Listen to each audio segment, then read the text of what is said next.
Every week I think I'm gonna change it up and wear a different wig and like make it more, you know, not the same wig in every video, and then each video I pretty much just wear this wig because it's easier to put on. So I don't know, is this just gonna be my normal filming wig? Maybe. That might just be where we're going. I don't know. Hey guys, what is up? Welcome back. Today we're going to be doing a bit of a discussion video. We're going to be talking about obscure cosplays versus more popular or overdone cosplays. Is one better than the other? Is it not that great to cosplay characters that a whole bunch of other people have cosplayed? Should you strive for more obscure and unique cosplays? That's basically the question that we're going to be discussing today. And this is coming from someone who has done cosplays on both sides of the spectrum, in the middle of the spectrum. I've done super popular cosplays. I've done cosplays that basically nobody recognizes at all, and I've done ones that kind of just sit right in the middle. So this is something that I really like talking about, especially since this year for me, my fandoms have been a bit different. Previously, my main fandoms have been things like Steven Universe and Gravity Falls, and I still definitely really like those shows, but 2017 for me has been basically the year of obscure cartoons. Those are the main series that I've been into, and they're basically series that don't have a fandom. So when it comes to cosplaying those versus cosplaying something like Overwatch or Steven Universe, it's definitely a little bit different. So I'm really excited to discuss this with you guys. I also felt that this was an important thing to talk about just because I know a lot of you are probably very new to cosplay and you might be wondering what's the right thing to do when it comes to choosing your cosplay. Is it okay to do a cosplay that thousands of people have already done and is very popular at conventions, or should you try to do something more unique? So I felt like this would be a cool video to do. Let's get right into it. I'm gonna start off by just giving you guys the short answer. I'm just gonna give you guys the short answer, and that is that it does not matter if your cosplay is popular, if it's a character that's popular or a character that's obscure. It doesn't matter. Popularity or lack of popularity of a character does not make that choice of cosplay better or worse. What makes one cosplay choice better than another cosplay choice is if one cosplay choice is going to bring you the most joy. That's really what it comes down to. It doesn't matter if the character is super popular, it doesn't matter if the character is more obscure. If one character is going to bring you more joy and you're going to be more excited and more proud to cosplay that character than this other character, then that's the better cosplay choice. That's it. Because cosplay is all about you. It's all about you, the cosplayer. It's not about the person looking at the cosplay, it's about you. I think this is a really important thing to specify. I know that a few years ago when Attack on Titan was just massive, like I know it's still popular now, but you have to understand, if you weren't in the cosplay community 3 or 4 years ago, you don't really know the scale that I'm talking about. But back in 2013 through till about 2015, Attack on Titan was massive. And when you went to pretty much any convention, you would just see this sea of Survey Corps uniforms. Like so many people would be cosplaying basically any character from Attack on Titan. And during that time, I found that a lot of people would talk about how doing like Eren Yeager or whoever, like cosplaying Attack on Titan in general, was just an overdone thing to do, and like so many people do it, and it's just so unoriginal, and like people need to stop doing these cosplays because so many people have already done it already. People with that mentality, don't listen to them. That kind of mindset is incredibly entitled, and it's not something that you should ever listen to as a cosplayer. From the perspective of someone who is taking in cosplay content versus making it, it's really important to understand that cosplay content, whether it's cosplay photos or somebody wearing cosplay to a convention, that is not made for you, it is being shared with you. It's not about what you're going to like more, it's about what the cosplayer is going to like more. And yeah, cosplayers like to share their work on social media and everything, and that's because they're proud of their work. And certainly in my case, I like sharing my work because it's fun. I'm very proud of the stuff that I make most of the time.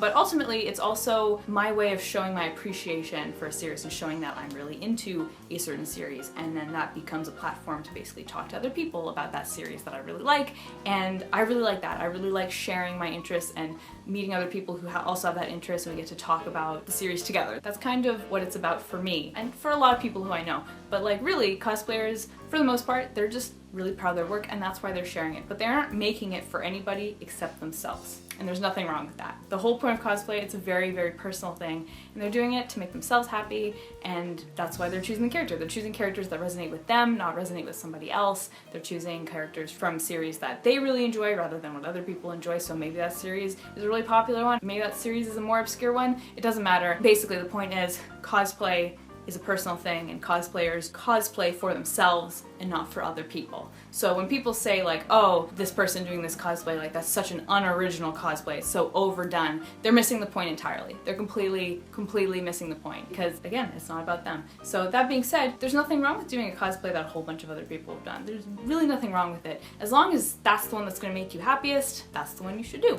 That's really what it comes down to. That being said, I think it's important to discuss the difference between doing an obscure cosplay and doing a more popular cosplay, because in my experience, the overall experience that you have when you go to a convention really changes depending on if your cosplay is more popular and recognizable or if it's more obscure and less recognizable. So that's what we're going to be talking about today, because the notion of which cosplay is going to make you happiest might change depending on what experience that cosplay is going to give you when you wear it to a convention, if that makes sense. But let's start with popular cosplays. Now there's this thing that I like to call the fandom connection, and this is not a term that anybody else uses, it's just what I've come to use, and that's basically when you go to a convention and you're cosplaying a character, usually a very popular character, and you get to meet other people who are maybe cosplaying the same thing as you, basically make friends, and you have these connections with people based on your interest in a given series. So for example, one of the best experiences that I've had with this was when I cosplayed Attack on Titan. This was back, I think, in about 2013 or 2014. My main cosplay that everybody knew me for, I think right now it's Tracer, but back then it was actually Armin from Attack on Titan. Armin was my go-to cosplay. I cosplayed him a lot and I had a really, really fun time with it. And cosplaying Armin allowed me to meet a lot of really cool people. I made a lot of really cool friends, and it was just a really great experience. And you had this kind of camaraderie between everybody who was cosplaying Attack on Titan. You'd like kind of make like little in-character references to each other, and it was just really fun. Like you could walk around a convention center and you'd have this connection with everybody who was cosplaying the same thing as you. You'd wave at them, you'd get photos together, you'd have a little conversation, and then you'd become friends. And one of my favorite experiences with this was actually, it was a summer convention. It was my first time wearing my Armin cosplay to any convention, and my friend Aaron was cosplaying Aaron, and we met this Mikasa cosplayer who was super nice, and we all just decided to hang out for the day, and we went and we did photo shoots together, and we went around the convention, and we were just goofing off with one another as if we had known each other for years, but we had just met this Mikasa that day. And that was just a really magical experience. It was a really, really great example of bonding over a shared interest, or an interest that means a lot to you. That's the fandom connection to me. And that's something that I really, really love at cons. Fictional media means a lot to me. It's a very kind of close attachment that I have to the things that I'm into, and so getting to meet people who are just as enthusiastic and make these really great friendships that way is just really awesome and really valuable to me. So that's basically the experience that you're going to get when you do a popular cosplay. You have more of a chance to do that, especially, you know, if it's the thing like Attack on Titan was several years ago. You have just a huge group of people who you have the chance to socialize with. So when you're walking through a convention, you know, you're going to get recognized a lot more easily, and you're going to have these kinds of really awesome connections more easily. So that's what it's like doing popular cosplays. Now we're going to look at the flip side, which are the obscure cosplays. Now, if you guys don't know, I feel like a lot of you probably think that my like favorite cartoon at the moment is probably something like Gravity Falls or Steven Universe or Starverse of the Forces of Evil.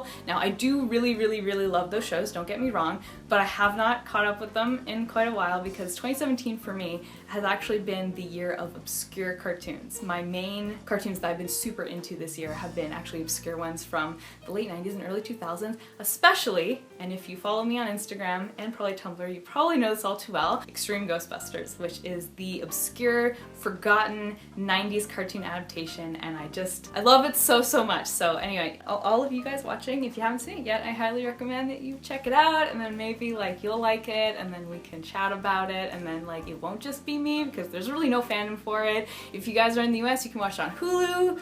Check it out. I'll feel less alone. But the point is that that has been the thing that I've been cosplaying this year. Recently, I cosplayed Kylie Griffin, and just about nobody knows who that character is, but I still cosplayed her because I, again, really love the series, and I really love her, and I just really like Ghostbusters in general, and that is the character that I wanted to cosplay really, really badly. She was the cosplay that I was most excited to do pretty much all year. Like since December, I've been waiting to do this cosplay, and I finally got to do it. So for me, what Armin was to me a few years ago, Kylie is to me now. But the big difference, obviously, is that while Armin was an incredibly popular and well-known character, Kylie is not. When it comes to doing less popular cosplays, that kind of fandom connection, it kind of becomes a matter of like quality over quantity. So if you're cosplaying something like Overwatch or Attack on Titan, you're going to have obviously a much greater chance of having that fandom connection. Many people are going to recognize your cosplay, whereas if you're doing something obscure, very few people are going to.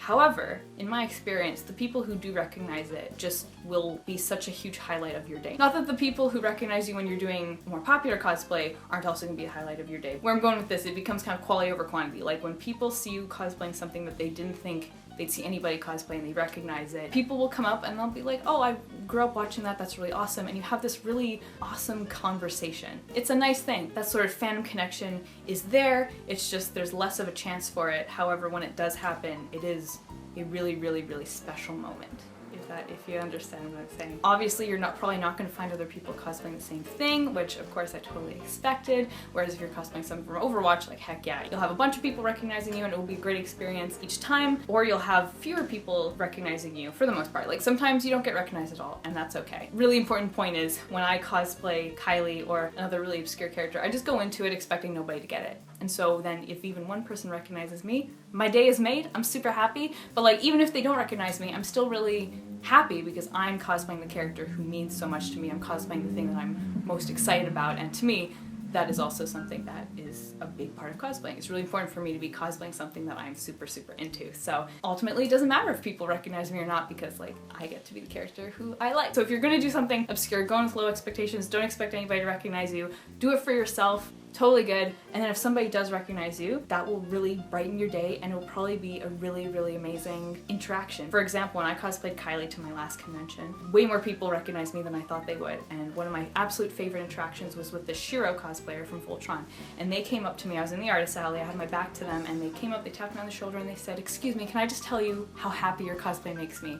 And like, I didn't expect anybody in my age group to recognize me, and this Shiro was like very close in age to me, and they recognized me and they were like, "Oh, I grew up watching that show, I really loved it, you look great." And I was just like so overcome with like happiness and just, I didn't expect it at all. So we hugged each other and they took my photo, and then I was just, it was a really, really great experience, right? So like, you're gonna have fewer times that you're recognized, but usually when you do get recognized, it's that kind of really amazing, amazing moment. So yeah, that's kind of the gist of it. Sometimes you get kind of the sweet spot, you get like the middle ground. For me, this was when my friends and I cosplayed Mystery Skulls Animated, and before that, Ace Attorney. Those are series that, definitely in the case of Mystery Skulls, not a lot of people cosplayed at all, but a lot of people know it. So when we went to the convention, it was a more like unique cosplay that like no one else had done, but a bunch of people recognized us. Anyway, that being said, I think it's important to know kind of what to expect whether you're doing something popular or obscure, because being recognized and having that fandom connection, that's something that is really important to you and is going to make your experience more fun and make you more excited to cosplay that character.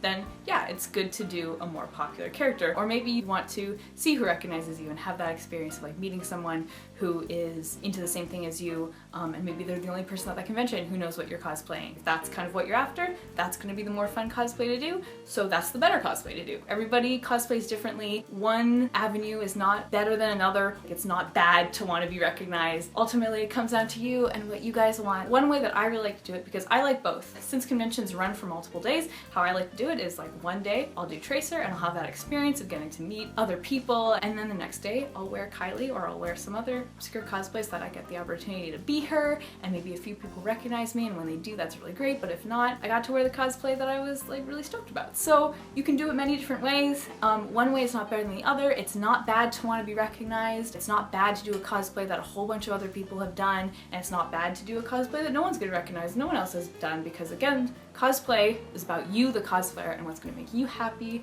and what reflects your interests and what you're going to be proudest to do. So that's my message for today, and I hope that made sense. If you have any experiences doing more obscure cosplays or more popular cosplays, feel free to share them down below. If you guys decide to check out Extreme Ghostbusters and you like it, feel free to nerd out with me down below, or like over on my Instagram or my Tumblr. If this show can actually get a fandom 20 years after its release, I will be over the moon. But anyway, again, thank you guys so much for watching. I seriously appreciate you guys hanging out with me today. And also, it was my birthday recently, and I got so many sweet messages. I got so many fan arts on my birthday, so I want to thank you guys for that as well, because that was just really awesome. So thank you guys, and yeah, I will see you guys all next week. But until then, Panda Faces, please be sure to take care and always cosplay what makes you happiest. Bye.